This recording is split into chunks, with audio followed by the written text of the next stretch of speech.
think even these people on the right, a good many of them would not want to see a dictatorship. But it's about the Constitution. What they try to do is reduce this to a person who's done something dastardly and say, do you support this dastard or do you support the American people? No, I support the Constitution.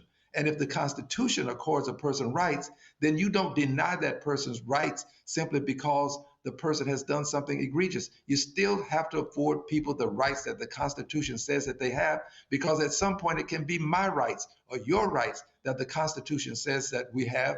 And persons can then say, well, we don't support that because we think it's wrong.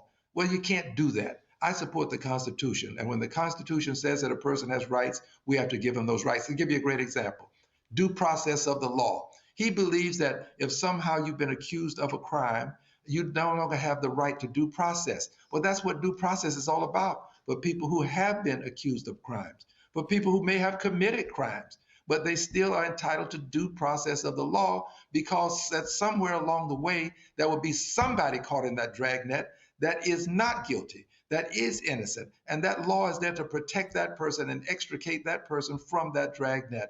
We have to have due process of the law. The president believes that he is the law, and no process is due other than what he would accord people of his own volition. Congressman Al Green, we certainly appreciate you joining us on the show. Thank you so very much. Thank you, dear brother. Thank you.